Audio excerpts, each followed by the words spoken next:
Hello everyone, welcome back to another Roman Reacts. We are here today to watch another video. This one is going to be an interesting one. It's going to be a fan animation, more like a little side story that was created. And it's called Fable of the Dragon-Tyrant. So it's like a cartoon, like a little bit of a cartoon fan animation that's like a little story that was created. And so this whole week we're going to be doing like a bunch of fun little animation shorts for you. So some may last for 5 minutes, some last for 12 or longer. So we're going to be giving these a watch, having a go this whole week, and just enjoy ourselves, okay? Hopefully you're doing all right. Hopefully you're doing okay. And I'll catch you in the next bits. So anyway, let's just dive in, shall we? So yeah, here we go. Fable of the Dragon-Tyrant. So it's there's like a dragon in the background, some king, and something's going on. So yeah, let's just dive it in, figure out what this is all about, and yeah, let's just read this and have some fun. So 3, 2, 1. Once upon a time, a dragon tyrannized the kingdom. Covered with thick black scales, its eyes glowed with hate, and from its terrible jaws flowed evil-smelling slime. Some tried to fight the dragon. Priests and magicians called down curses to no avail. Warriors armed with the best weapons attacked, only to be incinerated. The dragon's claws, jaws, and fire were so effective, its scaly armor so hard as to make it invincible. The dragon demanded from humankind a tribute, 10,000 men and women randomly chosen to be delivered every evening to the foot of the mountain to be eaten. The king and the kingdom, their weapons useless, had no choice but to pay the grisly tribute, to suffer the misery, to feed the insatiable hunger. And humans, ever adaptable, came to accept the dragon-tyrant as a fact of life, knowing, even embracing, that everyone's final moments would be in its maw. How could the world be otherwise? The kingdom began to teach its children that the dragon had its place in the natural order, and the very meaning of being human to end up in the dragon's stomach, their shorter lives motivating them to lead good lives. And the dragon was helping the kingdom by keeping the population from growing too fast. Learning this, attacks on the dragon ceased. But the kingdom still grew slowly, and with it so did the dragon, becoming as big as the mountain on which it lived, its appetite increasing. The logistics of collecting and transporting so many every day to the mountain came to occupy the king's mind more than the deaths and the dragon itself. The king had to hire registrars to keep track of who would be sent. There were people collectors dispatched to fetch the designated victims. There were clerks who administered the pensions to be paid to decimated families. And there were comforters who would travel with the doomed on their way to the dragon, trying to ease the anguish. Jeez. And there were dragonologists who studied how these logistic processes could be made more efficient. Steam engines were invented and a railway constructed leading to the dragon's abode. Trains arrived at the mountain terminal crammed with people and returned empty. Some dragonologists also studied the dragon's behavior and collected samples, its shed scales, the slime, the excrement speckled with fragments of human bone. The more the beast was understood, the more its invincibility confirmed. But humanity is a curious species. Every once in a while, someone gets a good idea. Others copy the idea, adding to it their own improvements. Over time, many wondrous tools and systems are developed. Some of these tools make it easier to generate new ideas. Thus, the great wheel of invention, which in the older ages turned imperceptibly slow, began to accelerate, and humans did what would have seemed magic before, communicating instantly across great distance, building machines that could fly, and many other astonishing things. A few dragonologists argued it might be time for a new attack. One had invented a material so sharp it could pierce a dragon's scale. It would not be easy, but If a huge projectile could be made out of this material and launched with sufficient force and sufficient precision, it might penetrate the dragon's armor. However, it would be difficult and expensive and time-consuming to do. The dragonologists explained their proposal to anyone who would listen. But the people were skeptical. They had been taught the Dragon-Tyrant was invincible and the sacrifices it demanded a fact of life. Yet when they learnt about the new material and the idea for a projectile, many became intrigued. When the king read about the plans, he decided to hold an open hearing. It took place on the last and darkest day of the year in the largest hall of the royal castle. People packed into every last seat and crowded the aisles. The king's advisor spoke first, telling the people it was best they accept the inevitability of the dragon. And the Dragon Administration Department provided many jobs that would be lost were the dragon slaughtered. And in any case, the kingdom's coffers were empty after building the new railway. Next, the leading dragonologist explained how the proposed device would work, how the requisite amount of new invented material could be manufactured. Given the requested amount of funding, it may be possible to complete the work in 15 to 20 years. With greater funding, maybe 12. However, there could be no guarantee. Last to speak was the king's advisor for morality. "Let us grant," he said, "the project is technologically possible, though it hasn't been proven to me. Presumably, you think you've got the right not to be chewed up. How willful, how presumptuous, how vain. The shortness of human life is a blessing. Getting rid of the dragon, which might seem such a convenient thing to do, would undermine our dignity. This preoccupation with killing the dragon will deflect us from realizing more fully the aspirations to which our lives naturally point, from living well rather than merely staying alive. The nature of the dragon is to eat, and our own nature, my friends, is nobly fulfilled only by getting eaten. The dragon is necessary. The dragon is good." The great hall was silent. Then a small child yelled out from the audience, "The dragon is bad." The child's parents turned red and hushed, but the child said again, "The dragon is bad. It kills people. It ate my granny. I want my granny back." The hall was silent again. Then a woman stood. "The dragon killed my parents." A man followed and stood. "The dragon killed my wife and my daughter." More and more people stood. The simple fact that the dragon killed everyone, the loss of it, the weight of it crashing over the hall, the way out from under remote yet maybe possible. The king, looking at the first child to speak, announced, "Let us kill the dragon."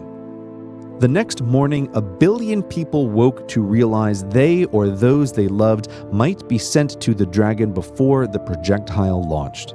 Whereas before, active support for the anti-dragon cause had been limited, it now became the #1 priority and concern on everyone's mind. Mass rallies raised money for the projectile project and urged the king to increase support, which he did, passing extra appropriations bills and selling his summer castle, announcing, "I believe that this kingdom should commit itself to achieving the goal before the decade is out of freeing the world from the ancient scourge of the dragon." Thus started a great technological race against time. To make the dragon-killing weapon required solutions to 1,000 technical problems, each of which required dozens of time-consuming steps and missteps. Test missiles were fired but fell dead to the ground or flew off in the wrong direction. Terrible accidents happened, but there was now a seriousness of purpose and the work continued. But despite almost unlimited funding and round-the-clock work by technicians, the king's deadline could not be met. The task was hard. The decade concluded and the dragon still lived, still ate. But the effort was getting closer. A year later, the first prototype missile successfully launched. The construction of the final projectile eventually set to complete and launch on New Year's Eve, 12 years after the project's inauguration.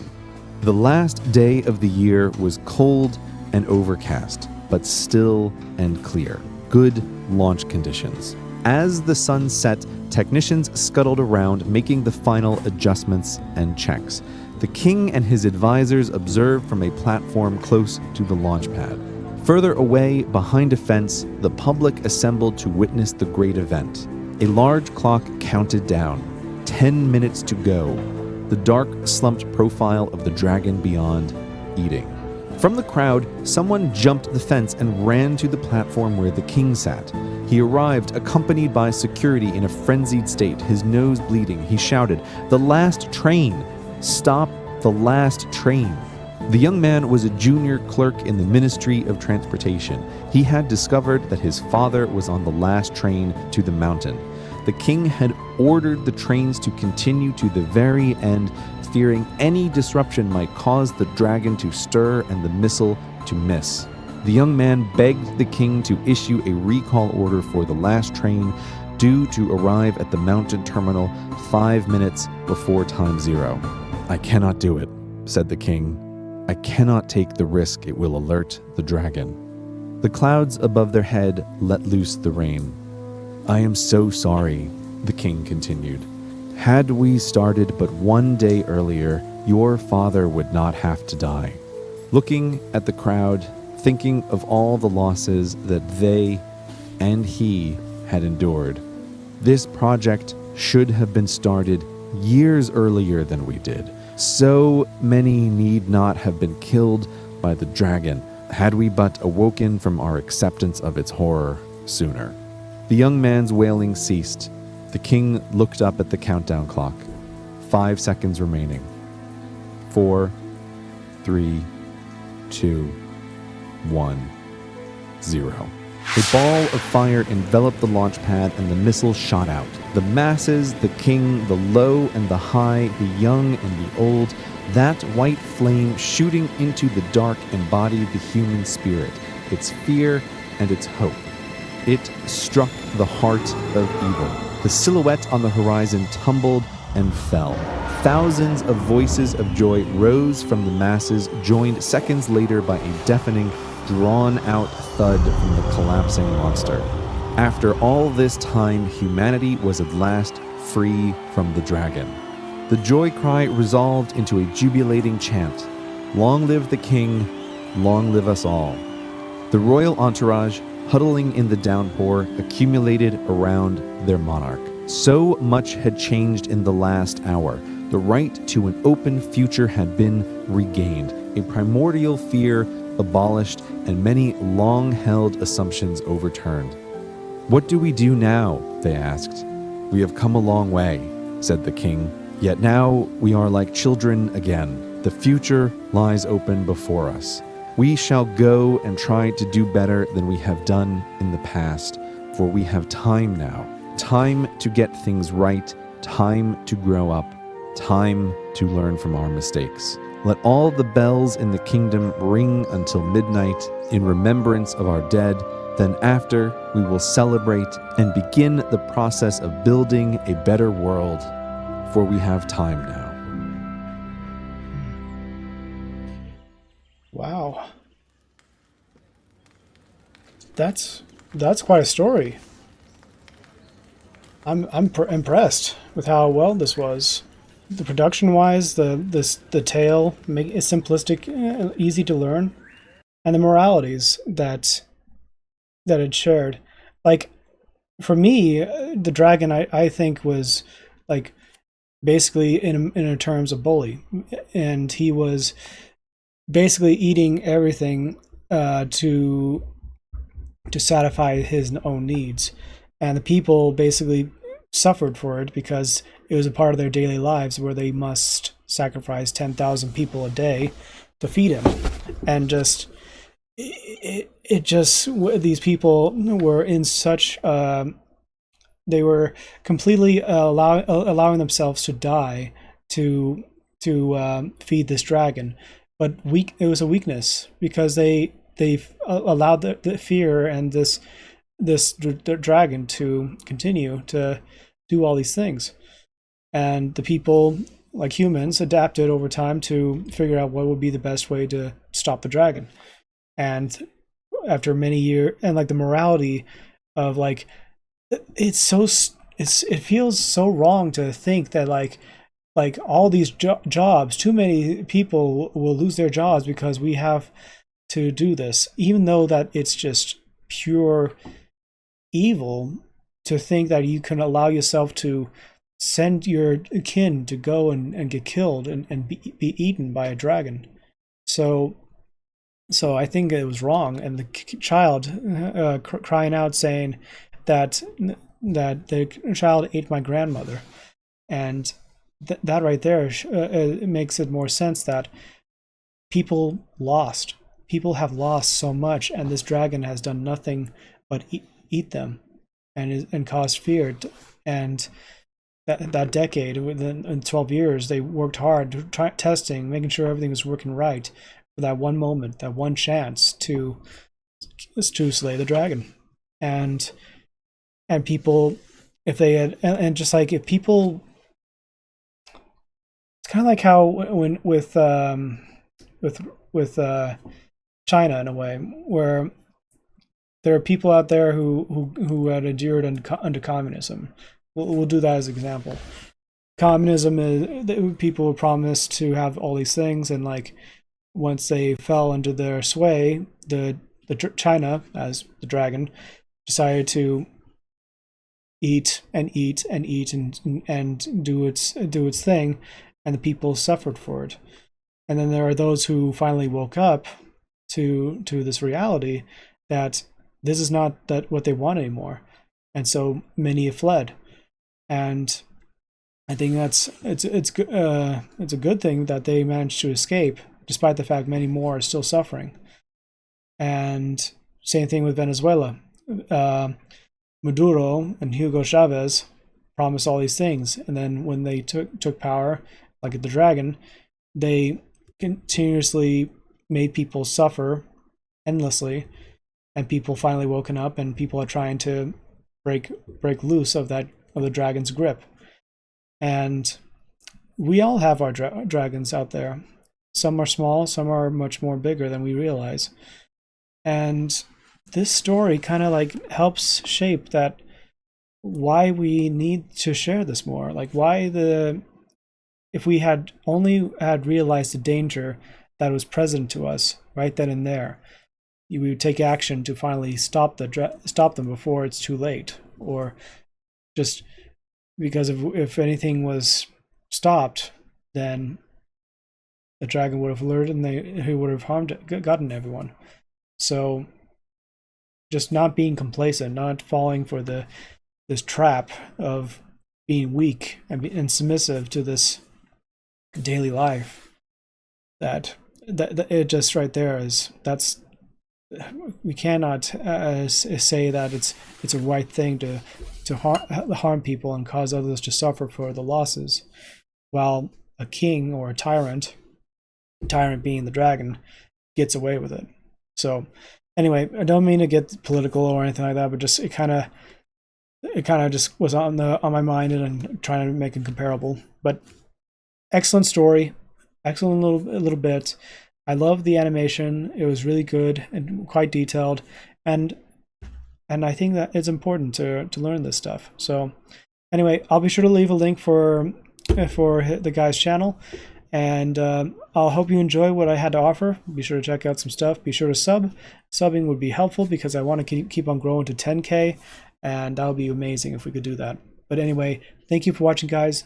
Thank you for your time and enjoying what I have to offer. And I'll catch you on the next one. So, Romans, salute.